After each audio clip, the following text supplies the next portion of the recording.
কলিজা নিয়ে আসছেন কিনা কোরআন শোনার জন্য, বসে আছেন কষ্ট করে হইতে, কিন্তু আল্লাহকে সন্তুষ্ট করার জন্য বসছেন কিনা, এইটা যদি হয় কামিয়াব। সুবহানাল্লাহ বলেন।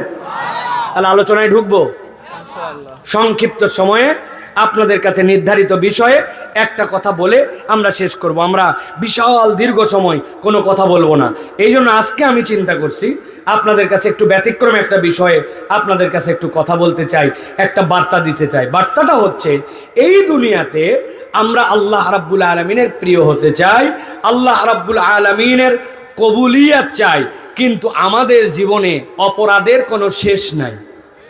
কথা যদি ঠিক হয় তাহলে আস্তে করে হলেও বলেন ঠিক। তবে যদি কারো স্ত্রী নিষেধ করে থাকেন যে আসার পরে জোরে কথা বলবা না, তাহলে জোরে বলেন না। অনেকের বউ মানা করে। এক রাজার কাছে গেছিল, রাজা বলছিল, শোনো, কারা কারা বউয়ের কথা শোনো না, তারা একদিক হও। একজন লোক খালি একদিক, বাকি সবাই বলছে ওরা বউয়ের কথা শুনে সব একদিক। রাজা বলছে, এতদিন পর একটা বাপের বেটা পাইছি। এই তুমি এত সাহস কোথায় পেলে? বলছে, রাজামশাই, মূল ঘটনা ওইটা না। আমার বউ বাড়ির থেকে বের হওয়ার সময় বলছে, সবাই যেদিক যাবে সেদিক তুমি যাবে না। তাহলে শোনা বাকি থাকলো? ওই তো সবচেয়ে বড় কথা শুনছে বউয়ের। এখন আমাদের স্ত্রীরা তো নিশ্চয়ই আমাদেরকে বলে দেয় নাই যে যাই হোক, কিন্তু জোরে কথা বলো না। বলছে নাকি ভাই? কারা কারা বিয়ে করেন নাই হাত তোলেন। অবিয়াত কারা? 2 হাত তোলেন। এই বিয়ে করছ? ও বাবা, হাত তোলেন আছে। মাশাআল্লাহ, বিয়া ছাড়া এত লোক। আল্লাহ, এই গভীর রাত্রে যারা আসছে, বিয়ের উপযুক্ত হয়েছে, তাদের দ্রুত একটা দিনদার, নেককার, সুন্দরী একটা পাত্রের ব্যবস্থা করে দাও। শ্বশুর যেন কোটি কোটি টাকার মালিক হয়, আর বউয়ের যেন কোনো ভাই না থাকে। দোয়া ভালো হয়েছে? পছন্দ হয়েছে? আরে বেকুব, শ্বশুরের সম্পত্তি আমরা খাবো না, আমরা কামাই করে ইনশাআল্লাহ বউকে খাওয়াবো, ঠিক কি না? আল্লাহ সেই রকম তোমাদেরকে যোগ্যতা করে দেখ। বলেন আল্লাহুম্মা আমিন। আল্লাহ একটা আমিন কবুল করে নিলে কপাল ঘুরে গেছে। বিয়ার দাওয়াত দিয়েন। হুজুর, আপনার তো খুঁজেই পেলাম না। প্রিয় ভাইয়েরা, আল্লাহ রাব্বুল আমিন আমাদেরকে কবুল করুক, আল্লাহুম্মা আমিন। তাহলে আমাদের গুনাহ খাতা আছে, ঠিক কি না ভাই? কিন্তু ওই যে আল্লাহ বলছেন যে আল্লাহ রাব্বুল আলামিন তোমাকে একটু ম্যাচের মতো ঠোকা দিয়া তোমার ইমানটা জ্বালায়া তোমাকে জান্নাতে নিতে চান। আল্লাহ বলছেন, ওই বান্দা তোমার যত অপরাধ হোক, কিন্তু রব্বুল আলামিনের কাছে যদি তুমি ক্ষমা চাও, আর রব যদি তোমাকে ক্ষমা করে দেন, বান্দা তোমার ভয় নাই। আল্লাহ রাব্বুল আলামিন বান্দাকে আযাব দেওয়ার জন্য সৃষ্টি করেন নাই, আল্লাহ মাফ করার জন্য সৃষ্টি করছে। সুবহানাল্লাহ বলেন। আর একটু জোরে বলবেন না? একটু কলিজা থেকে বলা যাবে না? একটু মুখরিত করে বলা যাবে না? আল্লাহ রাব্বুল আমিন কি বলছেন খেয়াল করেন। গভীর মনোযোগের সংক্ষিপ্ত আলোচনা। আল্লাহ বলছেন, ইন্নাল মুত্তাকিনা ফি জান্নাতি ওয়া উয়ুন উদখুলুহা বিসালামিন আমিনিন। আল্লাহ বলছেন, নিশ্চয় যারা মুত্তাকি হবে। মুত্তাকি মানে কি? এই তরুণ, এই যুবক, দিনের কিছু বুঝ তুমি বাড়িতে নিয়ে যাও। মুত্তাকি রাত দিন শোনো, তাকওয়া রাত দিন শোনো। এটার মানে জানো নাকি? এইটার মানেটা কলিজার মধ্যে গেঁথে নাও। আল্লাহ যা যা দুনিয়াতে নিষেধ করেছেন, মা নাহাল্লাহু আনহু ওয়া নাহান নবী সাল্লাল্লাহু আলাইহি ওয়াসাল্লাম, আল্লাহ এবং তার রাসূল যা যা নিষেধ করেছেন, বান্দা যখন সেখান থেকে দূরে থাকে, ওইটার নাম হচ্ছে বান্দার জিন্দেগিতে তাকওয়ার পথ। এবার একে একে জিজ্ঞাসা করব, আল্লাহ কি মিথ্যা কথা বলতে আদেশ করেছেন না নিষেধ? আল্লাহ কি গীবত করতে বলেছেন না মানা? আল্লাহ কি বাপ মায়ের সাথে বেয়াদবি করতে বলছেন নাকি মানা? এখন আপনি যদি মিথ্যা না বলেন, বাপ মার সাথে বেয়াদবি না করেন, গীবত গিল্লা না করেন, অপরের জমি যদি না ঠেলেন, বোনের সম্পত্তি যদি মারে না খান, আল্লাহ যা জামানা করছেন সেখান থেকে যখন আপনি দূরে থাকেন, আল্লাহ বলছেন ওই বান্দাটা তাকওয়ার পথে। আল্লাহ বলছেন, ইন্নাল মুত্তাকিনা ফি জান্নাতি ওয়া উয়ুন উদখুলুহা বিসালামিন আমিনিন।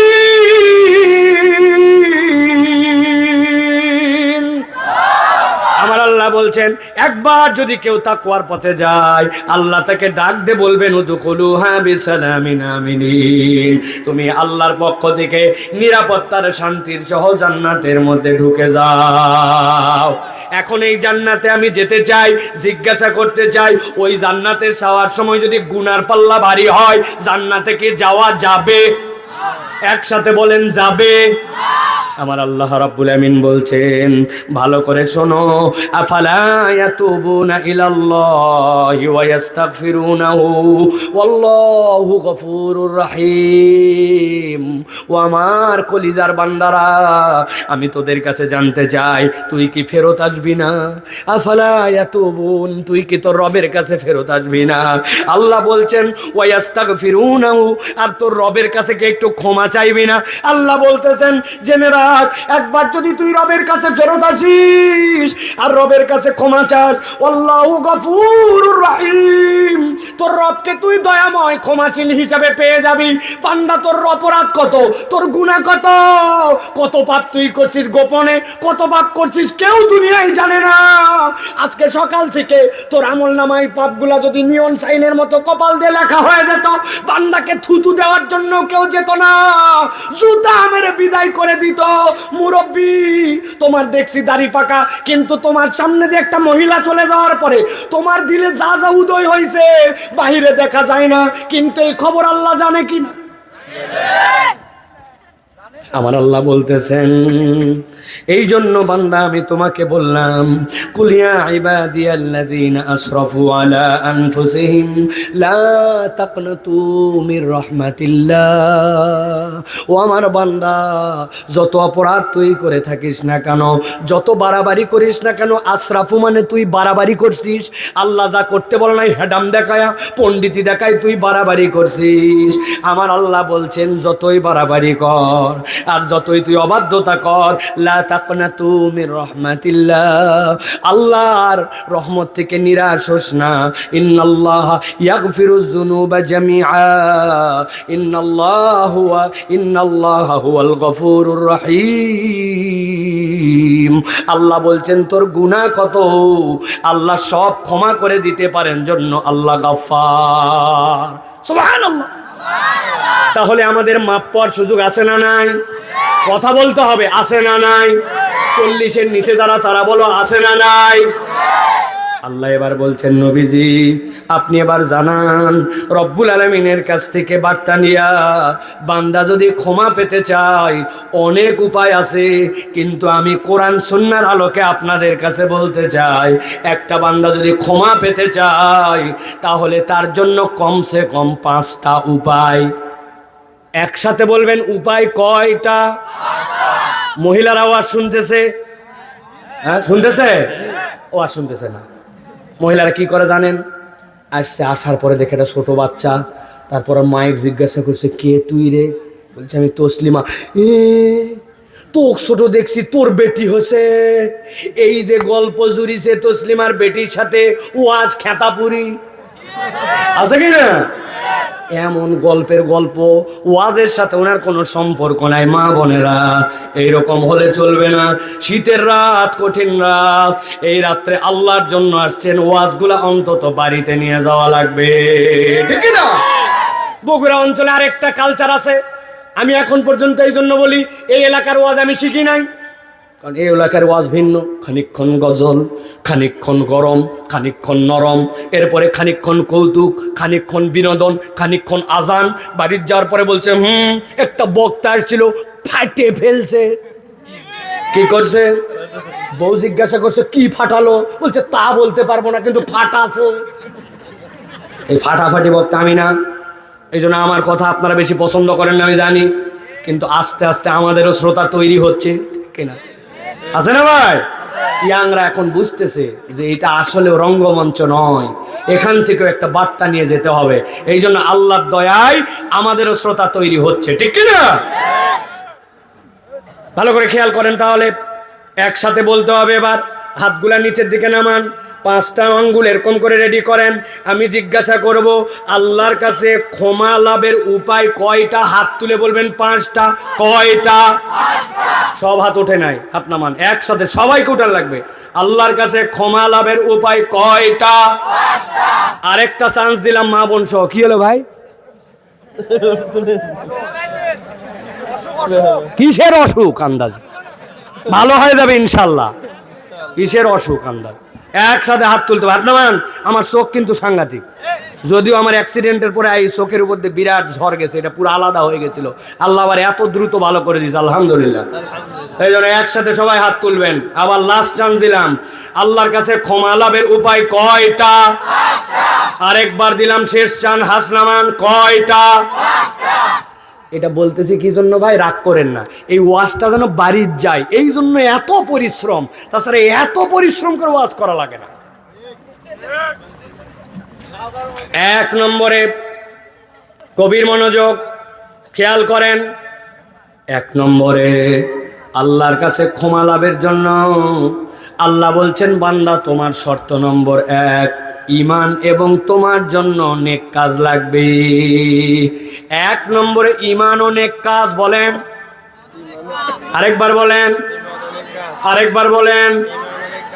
আল্লাহ রাব্বুল আলামিন বলছেন 48 নম্বর সূরাতুল ফাতহ এর 29 নম্বর আয়াতে, ওয়াদাল্লাহুল্লাযীনা আমানু ওয়া আমিলুস সলিহাতি মিনহুম মাগফিরাতান ওয়া আজরান আযীমা। আমার আল্লাহ রাব্বুল আলামিন বলছেন, আল্লাহ রাব্বুল আলামিন তোমার সাথে ওয়াদা করতেছেন। কথার ওজন বোঝেন, ভালো করে বুঝেন। আল্লাহ বলছেন ওয়াদাল্লাহু, এই ওয়াদার ফাইল হচ্ছেন আল্লাহ। আল্লাহ তোমার সাথে ওয়াদা করতেছেন। আল্লাহু আকবার। আব্বা বাড়িতে আসার সময় আমার জন্য একটা চিপস আনবে। ঠিক আছে বাবা, ঠিক আছে। কিন্তু বাড়িতে যাওয়ার সময় ওয়াদা করছেন, ভুলে গেছেন। বলছেন বউ এবার খালি বেতন পাই তোমার জন্য বেনারসি লাল শাড়ি, কিন্তু বেতন পাওয়ার পর এদিক ওদিক খরচ করতে করতে ভুলে গেছেন। বাবা তুই 5-এ খালি ভালো রেজাল্ট কর, তোকে একটা সাইকেল কিনে দিব। কিন্তু আব্বা 8 পাস হয়ে গেল, এখন পর্যন্ত সাইকেল দিল না। বাপ মা এরকম ওয়াদা করে, কতকগুলা রাখতে পারে আবার কতকগুলা রাখতে পারে না। আমার আপনার জীবনে এরকম হয় কিনা? কিন্তু আল্লাহ বলছেন, বান্দা ইন্নাকা লা তুকলিফুল মিয়াদ, আমার রব কখনো প্রতিশ্রুতির ব্যতিক্রম করেন না। ওই আল্লাহ ওয়াদা করছেন, ওয়াদাল্লাহুল্লাযীনা আমানু, যারা ঈমান এনেছে আমি আল্লাহ তাদের সাথে ওয়াদা করলাম, ওয়া আমিলুস সলিহাত, আর সাথে সাথে নেক কাজ যে করে, মিনহুম মাগফিরাতান ওয়া আজরান আযীমা। আল্লাহ বলছেন আমি রব্বুল আলামিন তার জন্য মাগফিরাত দিব, ওয়া আজরান আযীমা, আর তার জন্য আমি বিশাল বড় প্রতিদান দিব। তাহলে শর্ত একটা হচ্ছে, ক্ষমা লাভের জন্য ঈমানটাকে আপনার বিশুদ্ধ করা লাগবে, ঠিক না? অনেক লোক আছে আমল বিশাল বড়, কিন্তু ঈমান ঠিক নাই। ঈমান বেচা কিনা করছে, ওই যে আপনাদের মহস্থানে ভটভটির মধ্যে যাচ্ছে। আমি বেকায়দায় পরে একবার বহু আগে ভটভটিতে উঠছিলাম, বগুড়া অঞ্চলে বিশাল অবরোধ, মাহফিলে যাব। দেখি কি এক পরিবারের 10-12 জন যাচ্ছে। বললাম চাচা এত আনন্দ করে এই অবরোধের মধ্যে কোথায় ছুটলেন? বলছে আমরা মহস্থানে যাচ্ছি। কি জন্য?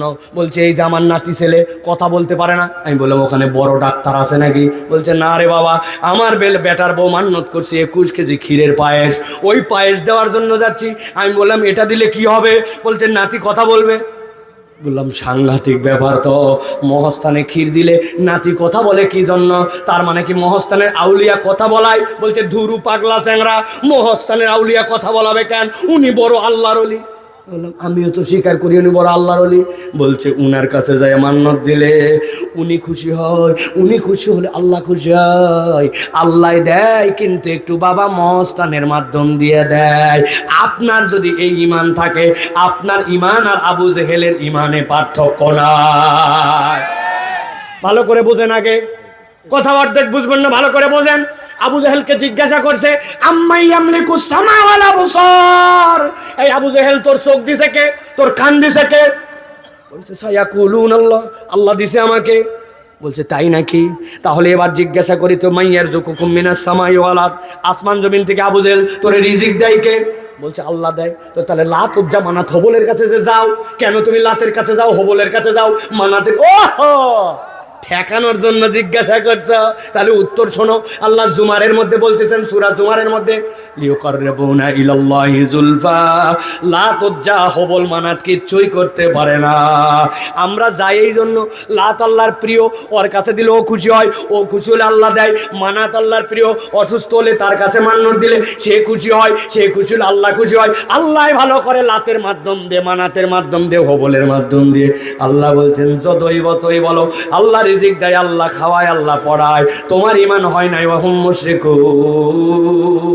এখন আপনি এত বড় দাড়িওয়ালা, পাঞ্জেখানা মুসল্লি, কিন্তু বিপদে পড়লে ঈমান বিক্রি করে আপনি মহস্থানে যান, বিপদে পড়লে আপনি ইন্ডিয়ায় যান, বিপদে পড়লে আপনি শাহজালালে দৌড়াদৌড়ি করেন। আপনার ঈমান আর আবু জেহেলের ঈমানে পার্থক্য নাই। হাসর নাসর কিন্তু একসাথে হতে পারে। ঈমান বুঝেন? এই জন্য আপনাকে বুঝতে হবে আপনার ঈমানের মূল্য কত। এই জন্য মুফাসসিরিনে কেরাম ব্যাখ্যা করেছেন, দুনিয়াতে আল্লাহর কাছে বান্দার আমলের কখনো পরিমাপ হবে না, আমলের ওজন হবে। বলেন কি হবে? কথা বললেন না, কি হবে? পরিমাপ না ওজন। কেমনে? একটু মিলান। আপনার এলাকায় হাওয়াই মিঠা আছে, চেনেন? কি বলে ভাই, শনপাপড়ি না হাওয়াই মিঠা? ওই যে লাল্লা লাগে খাইতাম, কাঁচের ইয়ের মধ্যে ঢিন ঢিন ঢিন ঢিন ঢিন করে বিক্রি করতে, আছে না? ওটার আবার ঢাকাতে আমার মেয়েরা দেখি আধুনিক নাম বলে কটন ক্যান্ডি। ওরে বাবা, ইংরেজিতে নাম দিছে ওটা আবার তুলার ক্যান্ডি। বাবা, আমরা সারা জীবন হাওয়াই মিঠাই করলাম। আপনার একটা ঘর আছে, ওই ঘরটা 20 ফিট বাই। বিরক্ত হচ্ছেন ভাই? হলে বলে দিয়েন, তাড়াতাড়ি শেষ করে আমি ঢাকার যাবো, বাইসে যাবো। তাহলে তাড়াতাড়ি বলে দিবেন, ভাই বিরক্ত ছাড়েন, চলে যাবো। তাহলে এক ঘর ভর্তি হাওয়াই মিঠাই, 20 ফিট বাই 20 ফিট, পুরা ঘরে কোনো জায়গা নাই, হাওয়াই মিঠাই ভরা। একজন বলছে, দেখ তো হাওয়াই মিঠাগুলোর ওজন কিরকম হয়। বলছে, আমাকে 20টা মিনিট সময় দিয়ে দেখ। ওই ভিতরে ঢুকে সবগুলো জড়ায় পলটায় ডাবায়া এক পলিথিনের মধ্যে বসছে, মাপে দেখে 3.5 কেজি। কথা বলেন ঠিক কিনা? তাহলে পরিমাণ অনেক, কিন্তু ওজনে নাই।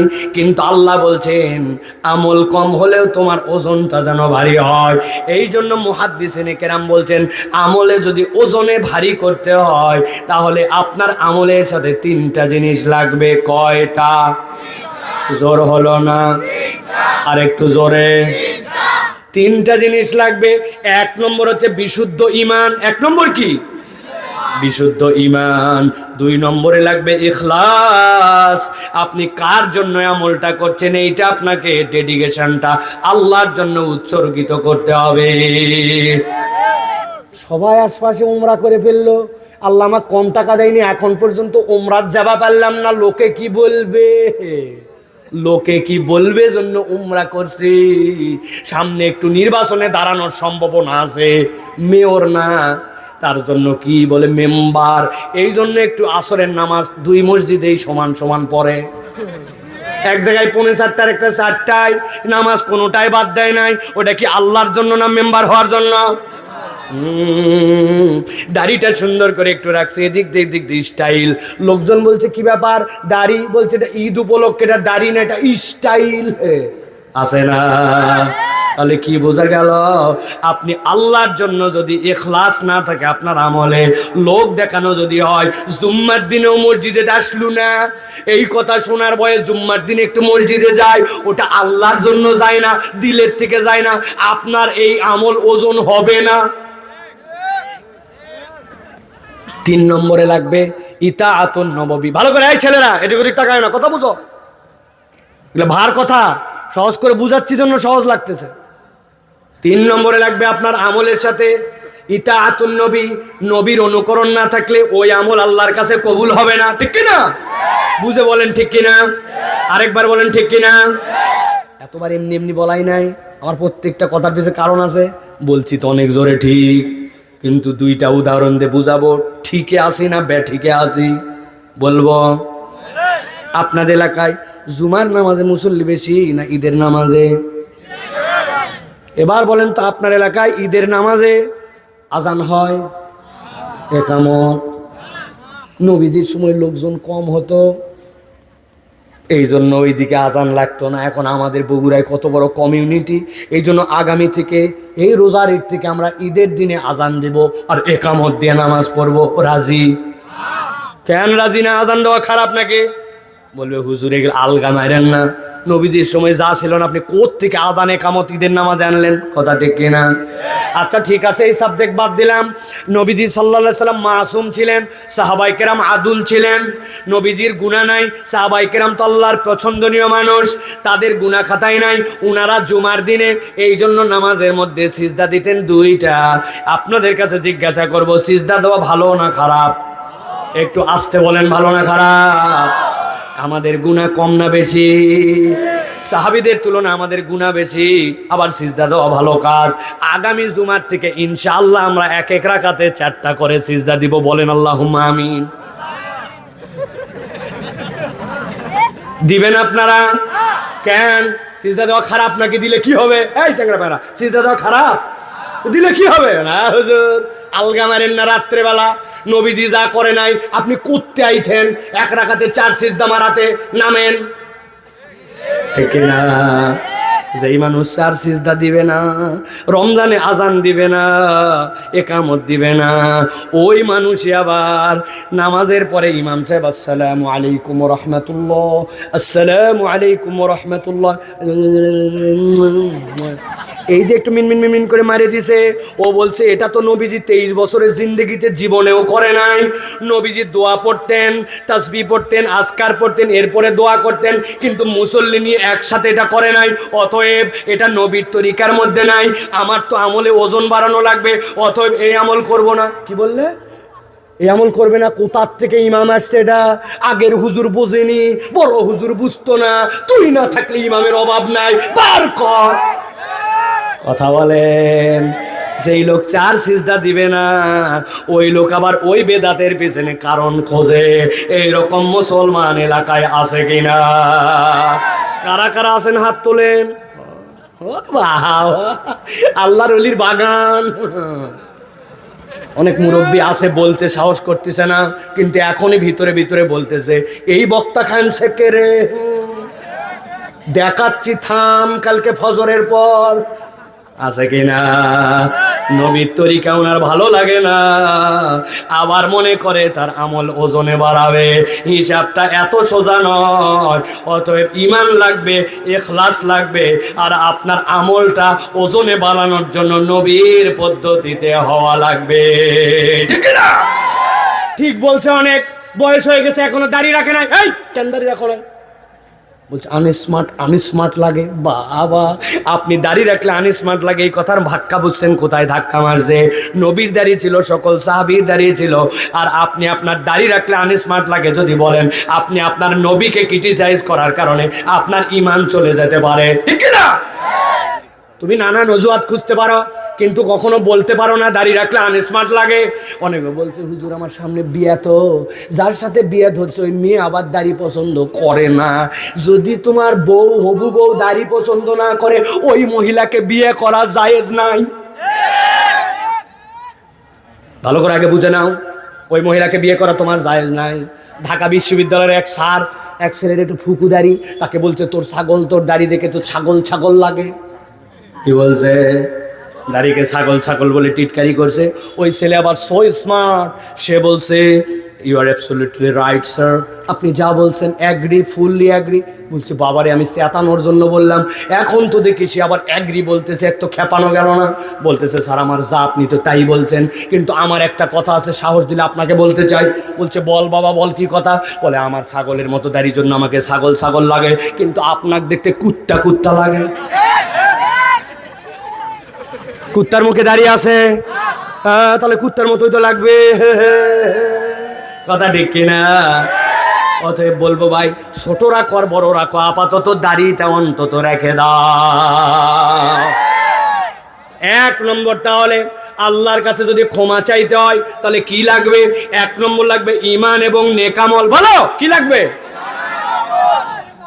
নেকামল বাড়াতে হবে ভাই। বাইকটা চালাচ্ছ, এলোমেলো কত চিন্তা মাথায় আসে, বাইক চালাচ্ছ আর পড়তেছো সুবহানাল্লাহি ওয়া বিহামদিহি, সুবহানাল্লাহিল আযীম, সুবহানাল্লাহি ওয়া বিহামদিহি, সুবহানাল্লাহিল আযীম। আপনি ধান লাগাচ্ছেন আর পড়তেছেন আস্তাগফিরুল্লাহ, আস্তাগফিরুল্লাহ, আস্তাগফিরুল্লাহ। মুরব্বি বুড়া হয়ে গেছে, কাম নাই কাজ নাই কিচ্ছু নাই, মসজিদে আগে যায় যে ধপাস করে বসে পড়ে নাই। যাওয়ার পরে প্রথমে তাহিয়াতুল মসজিদ 2 রাকাত, এরপরে তাহিয়াতুল ওযু 2 রাকাত পড়ছে, পরে গল্প করে নাই, কোরআনটা বের করে নিয়ে জানা সূরাগুলাই আবার পড়ে। যে যেভাবে পারছে একটু আমলের দিকে জিন্দেগি বাড়াইছে। আল্লাহ বলছেন যেই ব্যক্তিরা ঈমানের সাথে আমল বাড়ায় আমি রব্বুল আলামিন তাদেরকে ক্ষমা করে দেই। আর আমি রব্বুল আলামিন আমার কাছে কেউ যদি ইস্তেগফার করে আমি সাথে সাথে তাকে 3টা বোনাস দেই। বাড়ির যায় বলেন সুবহানাল্লাহ। আগামীকালকে সকালে আপনি করছেন আল্লাহর কাছে ইস্তেগফার, আল্লাহ বলছেন 1 নম্বর তোকে বোনাস দিব, কঠিন তোর অবস্থা থেকে উদ্ধার করে দিব, তোর জীবনের দুশ্চিন্তা দূর করে দিব, তোর রিজিকের টানাটানি দূর করে দিব। আমার কঠিন বিপদ নাই, আমার জীবনে দুশ্চিন্তা নাই, আমার জীবনে রিজিকের টানাটানি নাই, আমার থেকে বড় ভিআইপি কোনো ব্যক্তি আছে নাকি? আল্লাহ বলছেন তুমি ইস্তেগফার যদি করো আল্লাহর কাছে রব তোমাকে এই নিয়ামত দিয়ে দিবেন। এবার তাহলে একসাথে বলেন আল্লাহর কাছে ক্ষমা লাভের উপায় কয়টা? কয়টা বলছি? কয়টা বাকি আছে? কয়টা চলবে? চলবে, চলেন তাহলে 2 নম্বরে সংক্ষেপ করে বলবো এখন, আর দীর্ঘ দিকে যাব না। 2 নম্বরে আল্লাহ বলতেছেন কেউ যদি আল্লাহর কাছে ক্ষমা পেতে চায় আল্লাহর কাছে বান্দাকে উইলিংলি ক্ষমাটা চাওয়া লাগবে, আল্লাহর কাছে চাইতে হবে, আমার কথা নয়।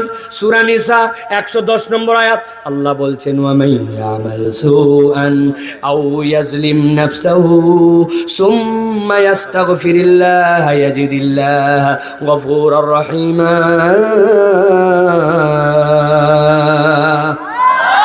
আল্লাহ বলছেন যদি কেউ দুনিয়ার বুকে কোনো ভুল করে আও ইয়াজলিম নাফসাহু অথবা সে তার নফসের উপরে জুলুম করেছে, সুম্মা ইয়াস্তাগফিরুল্লাহ অথবা আল্লাহর কাছে তওবা করেছে, ইয়াজিদিল্লাহ গফুরার রহিমা সে তার রবকে মহান ক্ষমাশীল দয়াবান হিসাবে পেয়ে যাবে।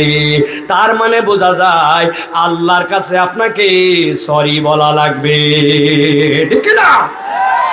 আল্লাহর কাছে আপনাকে সরি বলতে হবে, কিন্তু আমাদের সরিও তো অনেক সময় বেয়াদবি। কি বল হুজুর সরি আবার কেমনে বেয়াদবি হয়? আল্লাহর কাছে আপনি চাচ্ছেন আপনার কতটুকু আদব লাগবে, আপনার কোনো আদব নাই। আল্লাহ তুই আমার বাপ আমার গুনাহ খাতা মাফ করে দে, আল্লাহ তুই আমার ভালো করে দে, আছে না? 2 মিনিট কাই মনোবাক্যে আল্লাহর কাছে চায় না। আমার আব্বা একটা উদাহরণ দিতেন, এক লোক নাকি দুধ বিক্রি করে কান্দে করে ভারের মধ্যে নিয়ে আসে বালতিতে করে, বসে আবার কালভাটের উপরে, 2 দিক থেকে মাটির রাস্তা উঠে কালভাট সাথে একটু জায়গা আছে ওই জায়গায় বসে। আল্লাহর কি কামে এক ব্যাককল কলা খায় শোঁসা ফেলে গেছে। আরেকজন শার্ট প্যান্ট পরা ভদ্রলোক ওদিক দিয়ে যাওয়ার সময় কলার শোঁসাতে অ্যাক্সিডেন্ট করছে, পরবিতে পর লাত্তি লাগছে ওই বালতিতে, দুধ গেছে উল্টায়া। যেই না দুধ উল্টায় এসে ওরও তো মাজায় লাগছে, ও মাজা টান টান করে সোজা করে উঠে দুধালাকে বলছে সরি। কি বলছে? দুধালার বোঝে নাই সরি, দুধালার তো মেজাজ গরম ওর চালান নাই। দুধালার রাগে মাগে এখন ওরে বলতেছে এই ব্যাককল সরবুই তো সর, আর একটু আগে সরলু না কা? বুঝে থাকলে বলেন তো ওই কি বলছে? সরি। ওই বলছে সরি, কিন্তু দুধালা মনে করছে ওই বোধহয় লাত্তি মারে, এখন বলতেছে সরি। বলছে সরবুই তো সর, আর একটু আগে সরলু না কা? তাহলেই তো দুধ উল্টায় না। আমাদের অনেক সময় আল্লাহর সাথে সরি বলাটা এই শরীর মতো বেয়াদব মার্কা। আল্লাহর কাছে কাই মনোবাক্যে ক্ষমা চাইতে হয় এইটার মতো সময় আমাদের হাতে নাই। হাত তোলেন একজন, আপনাকে আমি কপালে চুমা দিয়ে যাব যে এই সপ্তাহ পুরাটা বললাম 8 দিনের মধ্যে টানা 15 মিনিট অনবরত হাত তুলে আল্লাহর কাছে দোয়া করছি। তোলেন, তোলেন। আমার আল্লাহর কাছে আমার জীবনে ক্ষমা চাওয়ার জন্য 15 মিনিট হাতে মিলে না।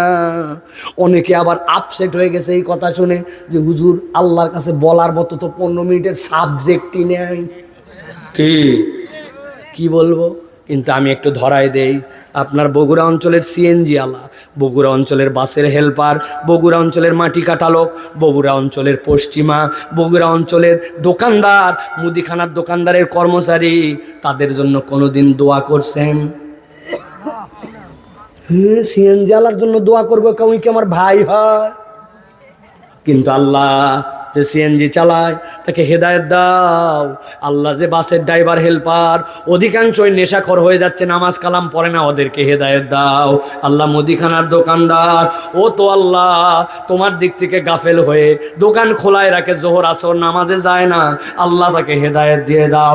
আমার এলাকার তরুণদেরকে হেদায়েত দাও, মুরব্বীদেরকে হেদায়েত দাও। মাঠের মধ্যে কাজ করে কত মানুষ আল্লাহর দেওয়া রিজিকগুলা কেটে কেটে ঘরে তোলে, কিন্তু নামাজ পড়ে না। আয় রব তাদেরকে হেদায়েত দাও। চোখের পানি ভাসায়া আপনি 15 মিনিট ধরে সাবজেক্ট খুঁজে খুঁজে আল্লাহর জন্য দোয়া করছেন, সব বাদ দিলাম। আপনার একটা ছেলেকে আপনি ভালো মানুষ বানাতে চান, সিজদার মধ্যে যে নফল নামাজে তাহাজ্জুদে 10 মিনিট চোখের পানি ভাসায় দিয়েছেন, আল্লাহ আমার ছেলেকে আলেম বানাও, হাফেজ বানাও, কবুল করে নাও, তকদিরের খারাপ দিক দূর করে দাও। আল্লাহ দিবি না কেন? তুই যদি ইমাম বুখারী বানাতে পারিস, ইমাম মুসলিম বানাতে পারিস, আমার সন্তানটাকেও আল্লাহর ওলি হিসাবে কবুল করে নাও। নিজের সন্তানের জন্য, পরিবার জন্য, নিজের জীবনে বরকতের জন্য সিজদায় যে 5 মিনিট দোয়া কখনো আমরা করতে পারি না। ভাই ভালো করে খেয়াল করেন, আল্লাহ বলছেন আমি ক্ষমা করে দিতে চাই, কিন্তু তার জন্য তোমাকে চাইতে হবে। অনেক ছেলেপেলের চেহারা দেখে বুঝতেছি তালেব ইলম, তুমি আমি তো এক লাইনের মানুষ। তুমি কয়দিন আল্লাহর কাছে যায় 10 মিনিট ধরে চোখের পানি বের করে চোখগুলা ভার হয়ে গেছে এরকম করে তাহাজ্জুদ এলাকার জন্য দোয়া চাও? আরে নিজে যেন ভালো আলেম হতে পারে তার জন্য কোনোদিন দোয়া করছো? কানতে কানতে নিজের জামা স্ত্রী যেন ঠিক থাকে, টুপির ঠাঁটবার যেন ঠিক থাকে, আধুনিক স্টাইলে যেন চলতে পারি, পাগড়িটা যেন ঢাকার উমুক শিল্পীর মতো বানতে পারি, প্রচেষ্টার কোনো শেষ নাই। কিন্তু আল্লাহর কাছে কবুল হওয়ার জন্য যে সিজদায় পড়ে থাকা লাগে, এইটা আমাদের কোনো টার্গেটের মধ্যে নাই। কে কিতাব বুঝি না, হুজুরের দোয়া করেন, এই দোয়ায় কাম হবে না, এটা রেডিমেড দোয়া, দেখা হলেই বলা এটা ঢং, আবার পিছনে যায় সমালোচনাও করে, কত ভাব দেখছি, কিছুই না, চুনাপুটি, কিন্তু সমালোচনায় 100।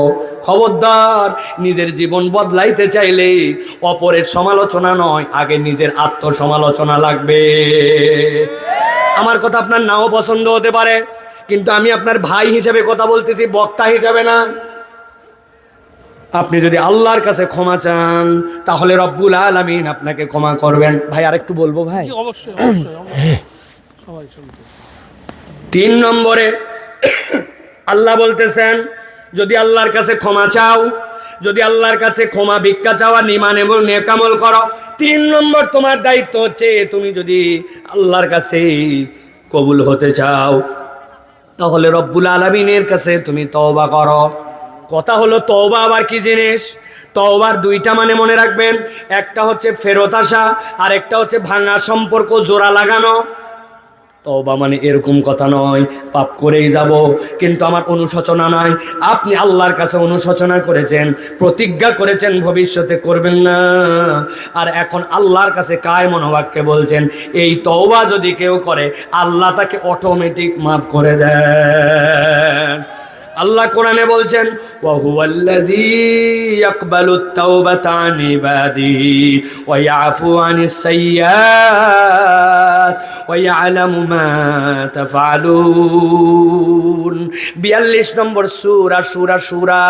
সূরার 25 নম্বর আয়াতের মধ্যে আল্লাহ বলছেন বান্দা ভালো করে বুঝ, ওয়া হুয়াল্লাযী ইয়াকবালুত তাওবা, একবার যদি তুই ফেরত আসিস আর অনুশোচনা নিয়ে আসিস আল্লাহ কবুল করেন তওবা আন ইবাদিহি, তার বান্দা থেকে, ওয়া ইয়াফু আনিস সাইয়্যাত, তার যত গুনাহ সবগুলো আল্লাহ মাফ করে দেন।